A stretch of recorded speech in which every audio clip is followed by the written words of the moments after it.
धर्म ग्रंथों में वर्णित कथा के अनुसार पौराणिक काल में हिरण्यकशिपु नाम का एक दैत्यराज हुआ करता था। उसने घोर तपस्या कर देवताओं से ये वरदान प्राप्त कर लिया था कि वह न धरती पर मरेगा, न आसमान में, न दिन में मरेगा और न ही रात में। कोई भी अस्त्र शस्त्र उसका वध नहीं कर सकेंगे। न बाहर मरेगा और न घर में, और न ही कोई जानवर या फिर इंसान उसे मार सकेगा। देवताओं से ये वरदान पाकर वह खुद को अमर समझने लगा और लोगों पर अत्याचार करने लगा।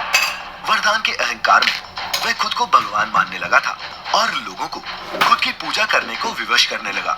परंतु ऐसे में उसका स्वयं का पुत्र प्रहलाद, जो एक बालक ही था, वह उसके खिलाफ हो गया। एक दिन की बात है कि राजमहल में हिरण्यकशिपु ने पुत्र प्रहलाद को अपने पास बुलाया और उससे पूछा, पुत्र, तुम्हारा सबसे बड़ा धर्म क्या है?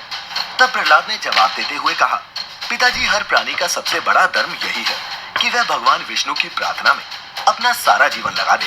ये सुनकर हिरण्यकशिपु क्रोध से लाल हो गया और बोला, तुम्हारी मेरे सबसे बड़े दुश्मन विष्णु की पूजा की बात करने की हिम्मत कैसे हुई?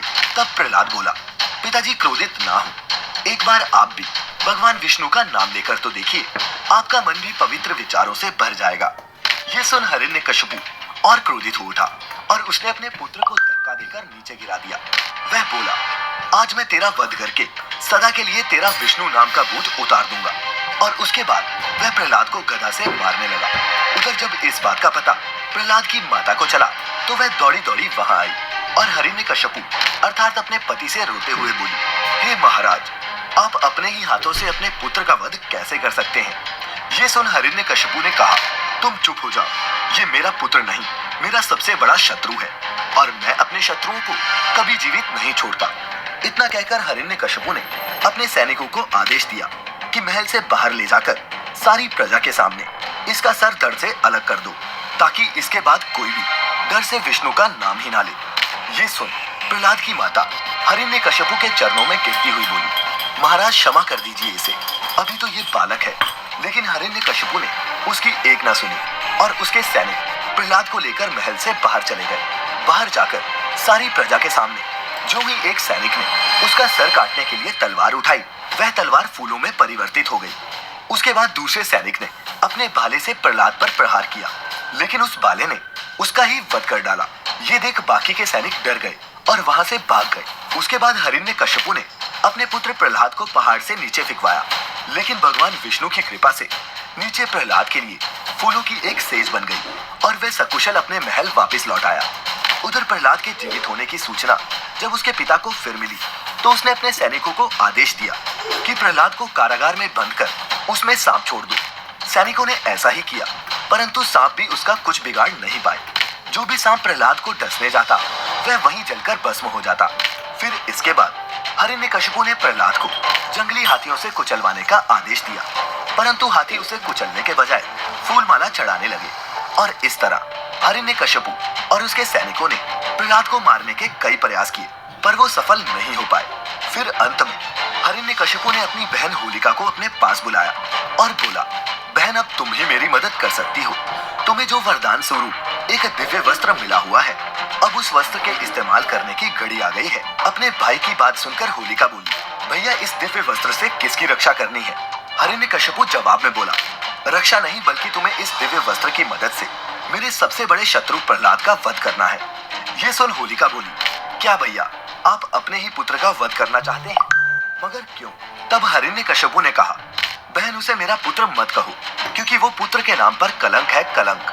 और हाँ, मैंने तुम्हें इस समय सलाह देने के लिए नहीं बुलाया, बल्कि बिना कोई प्रश्न किए मेरे आदेशों का पालन करने के लिए बुलाया है। ये सुन होलिका बोली, ठीक है भैया, मैं आपके आदेश का पालन करने के लिए तैयार हूँ। जब भी आपका मन करे आप मुझे याद कर लीजिएगा, मैं यहाँ हाजिर हो जाऊंगी। और इतना कहकर होलिका वहां से चली गई। इधर होलिका के जाने के बाद हिरण्यकशिपु ने महल के बीचों बीच एक बड़ी सी चिता तैयार करवाई।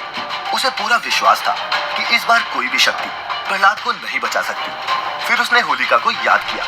होलिका तत्काल ही वहां अपने दिव्य वस्त्रों के साथ उपस्थित हो गई। उसका पूरा शरीर दिव्य वस्त्रों से ढका हुआ था।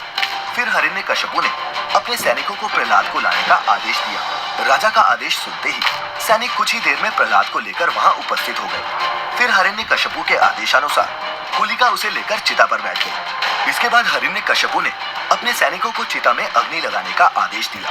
आदेश सुनते ही सैनिकों ने चिता में अग्नि लगा ली। देखते ही देखते चिता से अग्नि की ऊंची लपटें आसमान को छूने लगी। ये देख प्रहलाद ने अपने दोनों हाथ जोड़ लिए और भगवान विष्णु के नाम का जप करने लगा। कुछ क्षणों बाद चिता से चीखों की आवाजें आने लगी। ये सुन हिरण्यकश्यपु बहुत प्रसन्न हुआ और कहने लगा, प्रहलाद, आज तेरा विष्णु भी तुझे मरने से नहीं बचा सकता।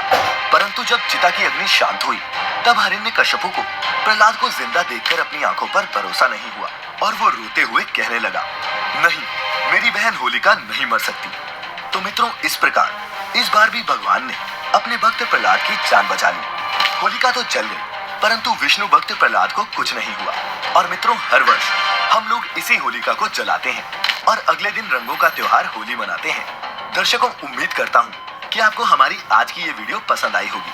अगर पसंद आई हो तो इसे ज्यादा से ज्यादा लाइक और शेयर करें। साथ ही अगर अभी तक आपने हमारे चैनल को सब्सक्राइब नहीं किया है तो आज ही सब्सक्राइब करें the Divine Tales YouTube channel ऐसी सभी आध्यात्मिक वीडियोस के लिए।